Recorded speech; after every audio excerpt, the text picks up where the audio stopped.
Waalaikumsalam warahmatullahi wabarakatuh. Gurunda. Masya Allah. Ini Gurunda pasien. Assalamualaikum Makin ke sana makin ke sono Gurunda makin parah ini pasien-pasien. Waalaikumsalam. Ya, Masya Allah. Sejatinya yang dijadikan korban menurut agama samawi itu adalah hewan, dan hewannya itu harus yang bersih, suci, kan gitu ya. Sedangkan di Kristen yang menjadi korban manusia dan terkutuk. Nah, pertanyaannya gini. Yang menginginkan penyaliban terjadi itu setan atau Tuhan? Kalau Tuhan mana dalilnya? Kalau setan banyak dalilnya, kan gitu ya. Itu dulu, endingnya itu di situ. Jadi kita nggak muter-muter kemana-mana. Penyaliban, imamat 1 nomor 2, kambing, domba, sapi, lembu tidak pernah disalib ketika dikorbankan. Salib itu hanya berlaku bagi pendosa. Salib itu hanya berlaku bagi orang yang terkutuk. Nah, sekarang pertanyaan kita, adakah kemudian Tuhan menginginkan korban manusia untuk nebus dosa Bani Israel? Kalau ada, mana dalilnya? Silakan. Oke, Zulkifli Abbas. Iya. Terima kasih ya. Kalian saya lihat dari Ustadz Tata sudah tidak mampu. Langsung, kau ini bernarasi kemana-mana. Ini bocah. Lanjut tanggapi aja, jangan kemana-mana. Lanjut. Enggak. Saya terima kasih karena ketidakmampuan kalian. Ya, anggap saja begitu. Saya juga tidak akan mampu menghadapi kamu nanti. Tengok aja. Anak SMA. Selayaknya saya tidak bisa menghadapi kerah berdiskusi, kayak gitulah. Anak SMA. Saya mana tahu kau SMA, suaramu udah kayak 72 tahun. Suaramu kayak 72 tahun. Iya, Saya juga bisa. Aku juga bisa mengaku anak SMP, Paman. Ya, kamu lihat video saya, Bos. Kamu lihat video saya. Ya kan bisa saja cucumu punya video. Itu anak SMA. Nggak, dari suara kita bisa dengar, dari suara. Kecuali kalau selama ini kamu nggak merokok tapi makan rokok. Suaramu sudah tua kali.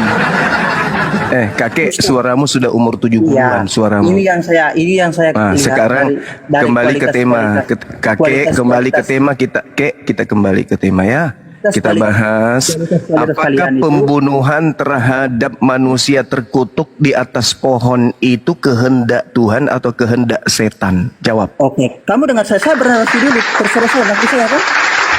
Ya, silakan.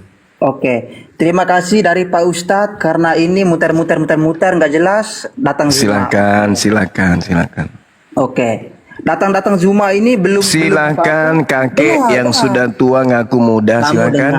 Apakah pembunuhan terhadap orang yang terkutuk di atas pohon itu kehendak Tuhan pencipta alam semesta atau kehendak setan? Jawab. Zuma, saya mau diskusi sama kamu. Zuma nggak pantas karena kamu tinggi aja nggak tahu. Tinggi kok 170 km, gimana sih Ini kamu? Kakek cerewet, belum apa-apa udah mau kabur. Enggak pantas kamu. Kamu nggak pantas. Saya lebih senang Ustadz Tata daripada kamu. Kakek, pertanyaan saya memang nyekik. Sampai biji pelermu itu melar ke bawah sampai 2 jengkal gara-gara dengar pertanyaan saya. Kalau Ustadz saya dengar, ya kan? Kepalamu lembek kayak balon diisi air ketika mendengarkan pertanyaan saya kan? Kamu tinggi aja nggak tahu. Mana tahu pertanyaan saya kan jelas tuh. Satuan berat. Orang yang digantung di atas pohon dengan cara terkutuk ini persembahan Tuhan atau persembahan iblis? Jawab. Oke Zuma. Saya dengan kamu saya tidak mau diskusi sama kamu. Saya karena kamu tuh pertanyaan saya memang merubuhkan gereja di Amerika. Tidak, tidak ada seorang pendeta dan pastor pun bisa menjawab pertanyaan saya ini. Dari tadi saya siap menjawab. Kalaupun mereka menjawab, akan semakin terarah bahwa yang digantung di atas pohon itu orang terkutuk itu adalah hasil karya iblis. Zuma, Anda nggak sanggup? Saya kalau Zuma nggak percaya. Anda nggak sanggup?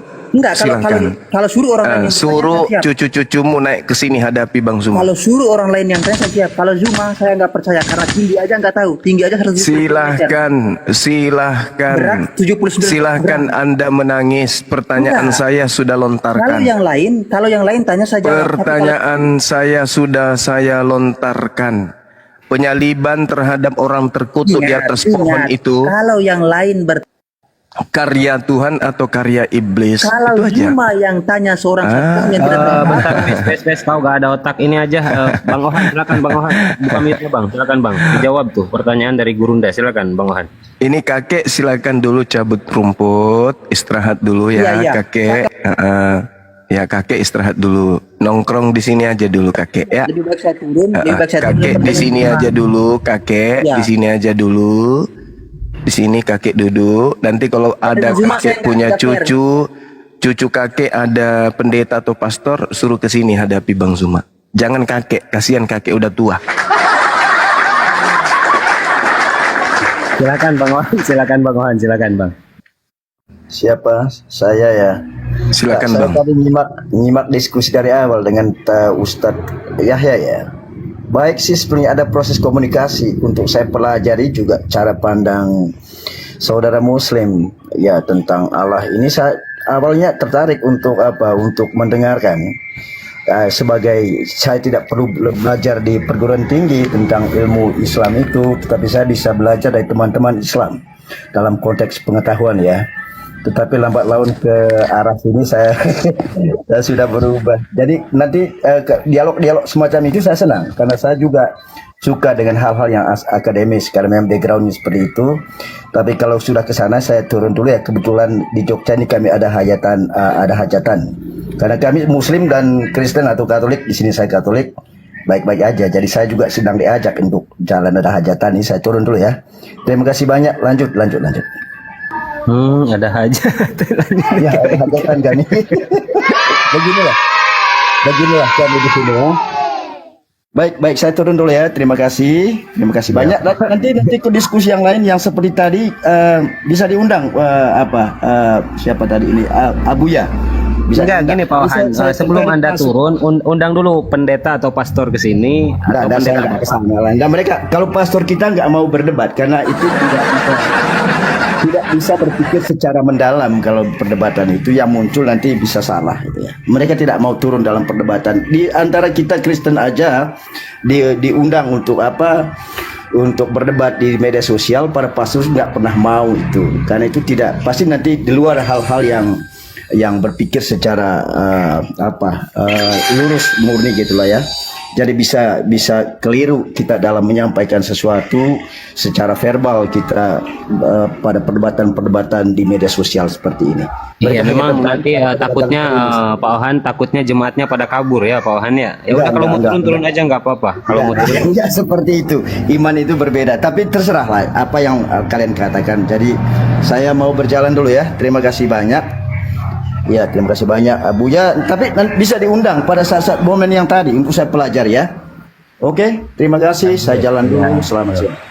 Selamat siang. Pasien berikutnya silakan untuk oten-oten yang berikan permintaan naik. Ini banyak Muslim, tahan dulu ya Iwan Pilah.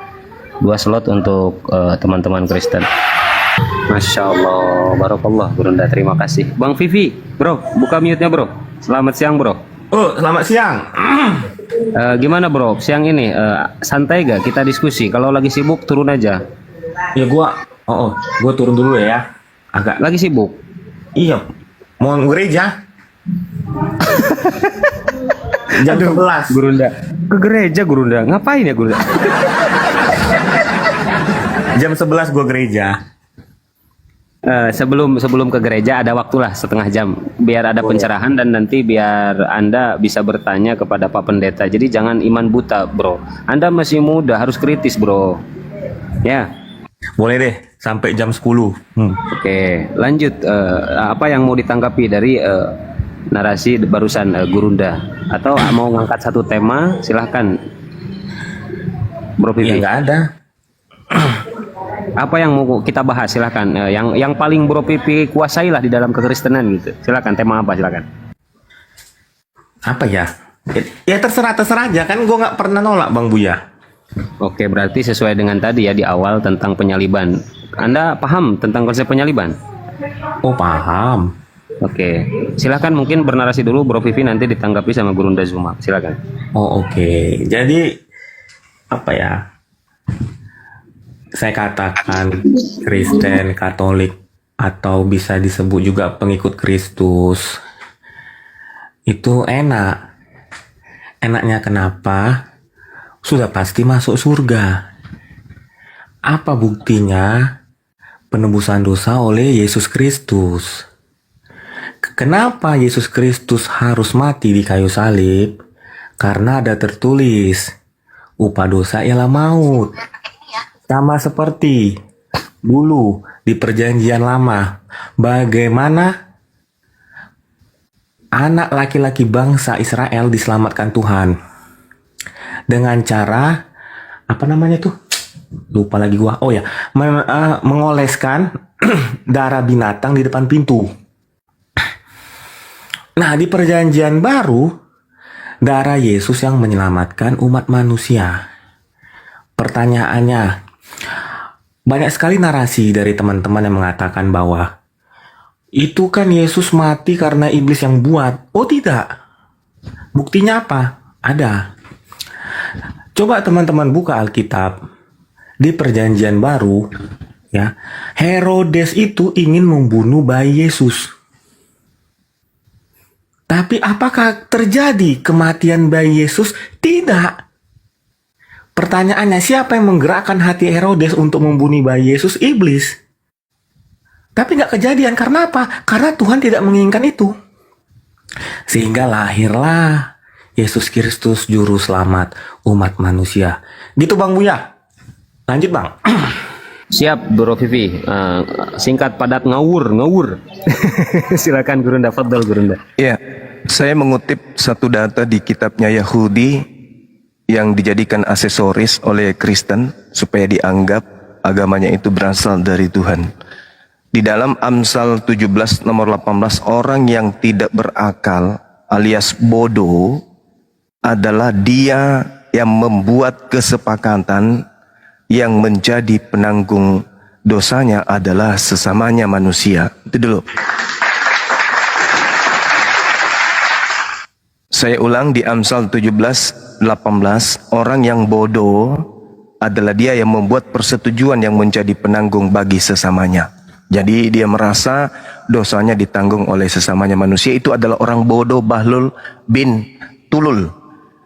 Amsal 17 nomor 15 membenarkan orang fasik, yaitu pendosa, ya, pendosa, membenarkan pendosa dan mempersalahkan orang benar, artinya menganggap orang benar ini sebagai penebus dosa para pendosa. Keduanya adalah kekejian bagi Tuhan.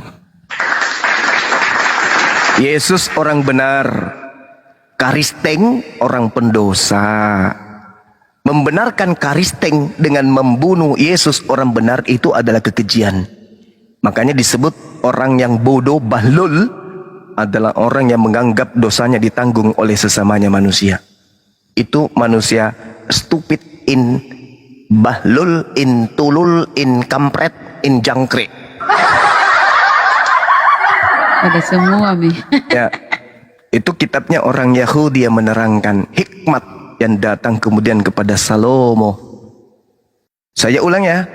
Jadi kalau ada agama yang menganggap dosanya ditanggung oleh orang benar, pencuri, pemburit, pemerkosa, korupsi, koruptor, membunuh anaknya, membunuh kedua orang tuanya, ditanggung oleh orang benar, itu orang bahlul, orang bodoh dan goblok. Ya, lebih bodoh dari kerah, lebih bodoh dari seekor babi dan anjing. Dan Tuhan mengatakan di dalam Amsal 17 dikatakan bahwa membenarkan para pendosa dan mempersalahkan orang yang benar, orang yang suci, orang yang kudus, kedua-duanya adalah kekejian bagi Tuhan. Maka muncul pertanyaan, Karisteng menganggap Yesus orang benar ini mati untuk nebus dosa-dosa Romawi, orang-orang Yunani, orang-orang Barat, ya, pelaku maksiat, LGBT dan seterusnya, dengan mengorbankan anak yang suci Yesus. Itu ilmu dari mana? Ilmu dari setan. Jadi kalau enak di Kristen, ya enak lah, setan gimana nggak enak. Nah sekarang bukan masalah enak tidak enaknya, kita berbicara data dulu. Kita berbicara data, karena kematian itu akan menjadi bayang-bayang setiap manusia. Salah memilih agama, neraka. Jadi hati-hati, jangan enaknya aja yang dipikirkan. Enak karena Anda belum mati. Di saat kemudian Anda sudah meninggalkan dunia ini, tak ada lagi waktu untuk bertaubat. Sekaranglah saatnya untuk belajar. Maka muncul pertanyaan untuk Islam di sini, dan juga pertanyaan untuk Kristen yang ada di sini. Penyaliban menurut saudara-saudara itu karya setan atau karya Tuhan? Kalau karya Tuhan, tunjukkan dalilnya. Di mana Tuhan punya pemikiran untuk membunuh manusia demi menyelamatkan manusia yang lain? Di mana kemudian Tuhan punya ide untuk mengorbankan hambanya yang suci, orang benar yang dikasihi, demi pelaku-pelaku maksiat? Itu dalilnya di mana? Dan kalau setan yang punya pekerjaan tentang penyaliban ini, maka Bang Suma punya tugas untuk menunjukkan bukti-bukti akurat itu. Demikian, silakan. Oke, terima kasih.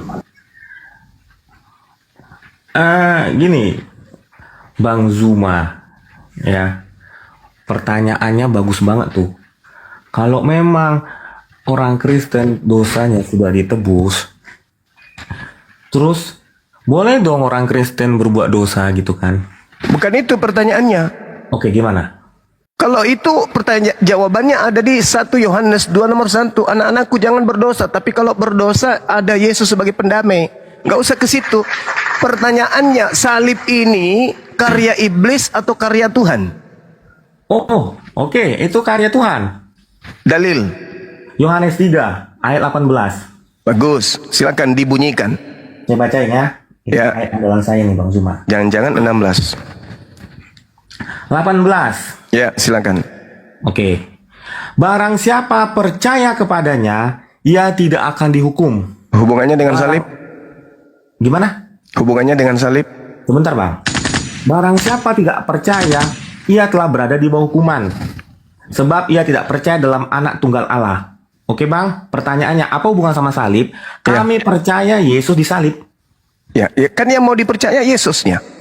Iya kan gini, coba Abang baca ya. Barang Iya. siapa percaya kepadanya, Kepada Yesus. dari Yesus. Oke.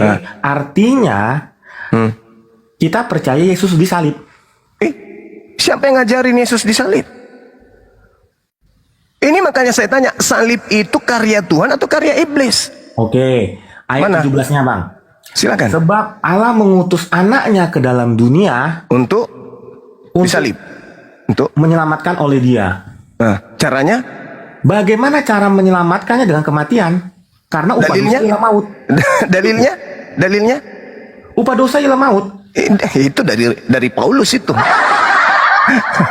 Anda mengatakan percaya kepada Yesus kan, bukan kepada Paulus kan? Coba. Duduk yang tenang dulu, duduk yang tenang, atur nafas. Percaya kepada Yesus apa percaya kepada Paulus? Yesus dong. Ya Nah, dua. terus kenapa Anda bawa upah dosa maut? Lu emang seperti itu Bang. Hah?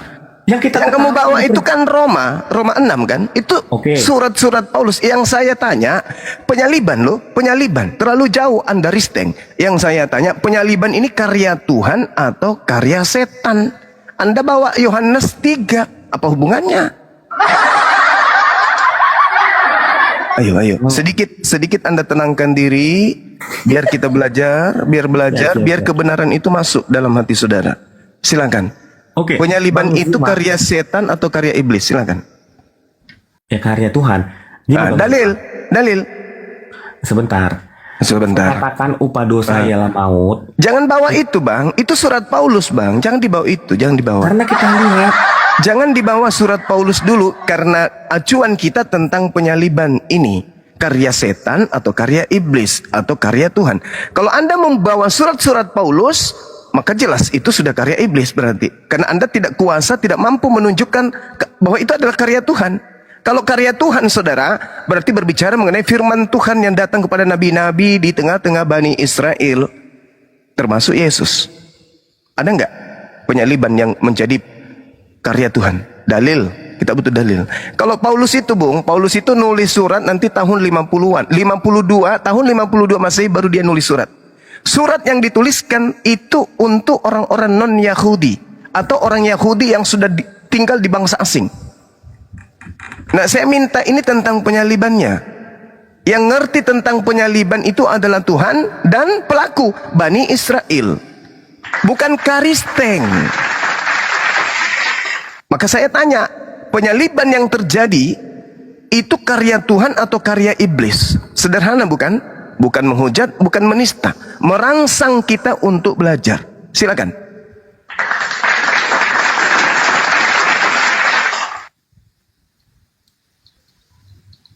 Silakan Bro Vivi, kalau bisa Anda siapkan pulpen dan buku biar nanti kalau data-data yang Anda tidak paham dicatat dan dipelajari, Bro. Silakan Bro, ditanggapi Bro. Oke. Menarik ini. Sebentar ya.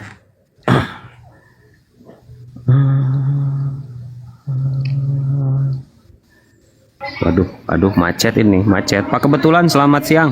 Kebetulan, buka mute-nya, Pak. Kebetulan. Wah, ini mau ditendang Kebetulan. Silakan Bro, ditanggapi. Jangan terlalu lama lah. Masa sih ini diam begini? Lanjut. Aku baru Ayo, saudara. Bang Zuma nih, sebentar. Ayo. Kita cari datanya di mana penyaliban itu adalah keinginan Tuhan. Itu penting. Karena kalau ternyata penyaliban itu bukan karya Tuhan, berarti itu karya iblis.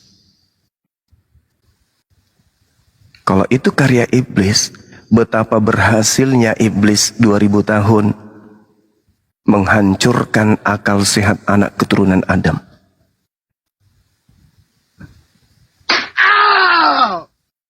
Ayo, kenapa Yahudi nggak percaya penyaliban?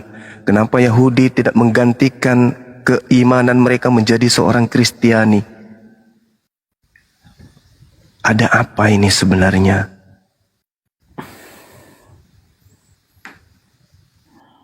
Al-Quran saya mengatakan apa, Bung? A'udzubillahi minasyaitonirrajim. Innama jazaa'ul ladina yuharibuna Allah wa rasulahu wa yas'auna fil ardi. Hukuman bagi orang-orang yang membenci Allah, membenci Rasulnya, membuat kerusakan di atas muka bumi ini, fasadan an yuqattalu aw yusallabu, yaitu dibunuh atau disalib. Orang yang membenci Tuhannya Yahudi, orang yang membenci kemudian Mesias yang datang kepada Bani Israel, hukumannya adalah disalibkan. Itu Al-Quran. Seirama dengan Ulangan 21, 22, 23. Apabila seseorang berbuat kebencian, berbuat dosa, memerangi Allah, memerangi utusan Allah yang sepadan dengan hukuman mati, lalu dia dihukum mati, kemudian kau gantung dia pada sebuah pohon, maka jangan mayatnya dibiarkan semalam-malaman pada tiang itu, tetapi harus engkau menguburkan mayatnya pada hari itu juga. Sebab seseorang yang digantung terkutuk oleh Allah, jangan engkau menajiskan tanah yang diberikan Allah kepadamu menjadi milik pusakamu. Menurut Al-Quran, yang disalib ini adalah orang yang pendosa. Menurut Ulangan, yang disalib ini juga adalah orang pendosa. Berarti yang disalib Yesus atau yang lain? Karena Yesus bukan pendosa.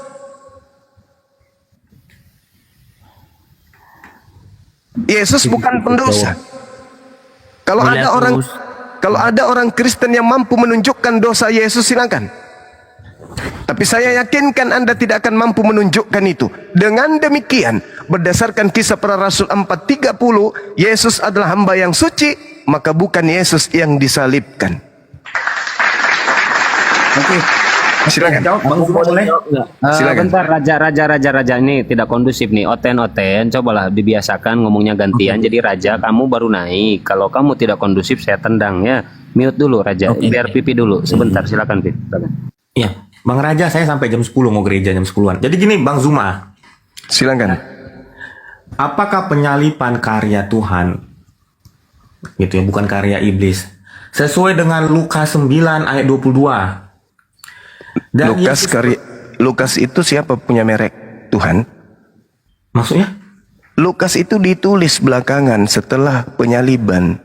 Kalau penyaliban itu karya Tuhan, dia harus berkarya sebelum penyaliban. Bukan disalib dulu baru ditulis-tulis. Penyaliban itu adalah karya Tuhan loh. Kita percaya yuk. Jadi Bang Zuma maunya dari kitab apa? Ya, Yesus baca dalam Lukas 24 nomor 44. Aku memang harus pergi sesuai dengan apa yang tertulis tentang aku di dalam kitab Taurat, kitab nabi-nabi, dan kitab Mazmur. Tak ada kitab Lukas. Jangan dibawa-bawa itu. Malu saya sebagai saudara, sebagai saudaranya Anda. Coba bawa di dalam kitabnya Yahudi yang berkaitan dengan salib itu mana?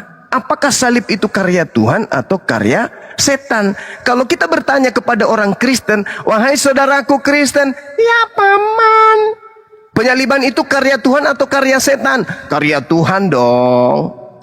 Itu kata Kristen. Karena tidak mungkin Kristen mengakui menyembah setan, tidak mungkin.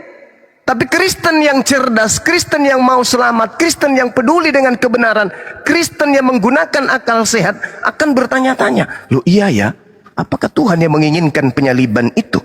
Dengan demikian, coba lihat di dalam Matius 16, Bung. Apa yang dikatakan oleh Yesus ketika Petrus menginginkan supaya Yesus jangan mau disalib? Apa kata Yesus? Nyala iblis, sebab kamu memikirkan apa yang dipikirkan manusia, kamu tidak memikirkan apa yang dipikirkan oleh Tuhan. Berarti hal penyaliban atau tidak disalibkan si Yesus ini harus berdasarkan atas pemikiran Tuhan. Pemikiran Tuhan berarti dituangkan di dalam kitab Tanak, Taurat, Ketubim, Neviim. 3 kitab ini. Cari di sana. Apakah Tuhan menginginkan pembunuhan terhadap utusannya, terhadap Mesiasnya, untuk dosa-dosa pelaku maksiat? Jangan cari di perjanjian baru kitabnya orang Roma, jangan. Jangan cari di situ. Cari di kitab yang adalah kehendak menurut Yesus. Matius 16. Harus terjadi apa yang dipikirkan Tuhan. Bukan yang dipikirkan Lukas, yang dipikirkan Paulus, yang dipikirkan Markus, Yohanes, yang dipikirkan oleh Petrus, yang dipikirkan oleh siapapun itu selain daripada Tuhan. Harus Tuhan. Harus Tuhan, Bung. Makanya saya katakan penyaliban itu kehendak Tuhan atau kehendak setan. Kalau kehendak Tuhan, ada harus datanya. Contoh misalnya nih, di dalam Keluaran 23 nomor 7 nomor 8. Jangan kau membunuh orang yang tidak bersalah. Itu pemikiran Tuhan. Yesus orang bersalah atau orang tidak bersalah? Orang tidak bersalah. Boleh dibunuh gak menurut pemikiran Tuhan? Jangan.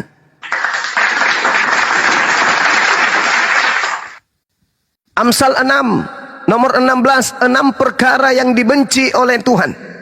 Bahkan 7 kekejian di dalam hatinya. Salah satunya adalah menumpahkan darah orang yang tidak bersalah. Yesus bersalah atau tidak? Tidak. Boleh enggak Yesus ditumpahkan darahnya? Menurut Tuhan itu adalah kekejian dan hal yang dibenci. Boleh enggak Yesus ditumpahkan darahnya? Tidak boleh. Lalu penyaliban ini keinginan Tuhan apa keinginan setan? Siapa yang merasuki tentara Romawi? Siapa yang merasuki kemudian imam kepala mahkamah agama sehingga mereka melakukan tipu muslihat untuk membunuh Yesus? Sehingga mereka melakukan kesaksian-kesaksian palsu untuk membunuh Yesus? Siapa yang merasuki Yudas sehingga dia mengkhianati Yesus? Iblis atau Tuhan? Iblis kan? Berhasil tidak mereka menyalibkan Yesus? Iblis-iblis ini mau tidak Tuhan agar anaknya itu berhasil dibunuh oleh iblis? Oh tidak. Yesus sendiri mengatakan, Tuhan tidak memberi, iblis tidak berkuasa sedikit pun terhadap diriku. Berarti yang mati terkutuk ini siapa? Anak Tuhan atau anak setan? Jawab. Jawab. Oke. Bang Zuma ini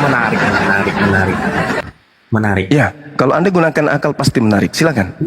Enggak. Oke deh. Nah, Ya gua harus gereja dulu bang. ya udah. Pokoknya Bang Zuma PR-nya ya di perjanjian lama ya. Masya Allah. Oke. Thank you Bang Zuma. Bro Thank you ya. Pip, izin bro, itu jadi PR ya, direnungkan dan data-data yang tadi disebutkan oleh Gurunda dicatat baik-baik ya. Anda ini semakin lama harus semakin cerdas bro. Saya sayang sama Anda ya. Begitu ya bro ya. Oke, thank you semuanya. Selamat Ya, pagi. Ayo lanjut bro, yuk.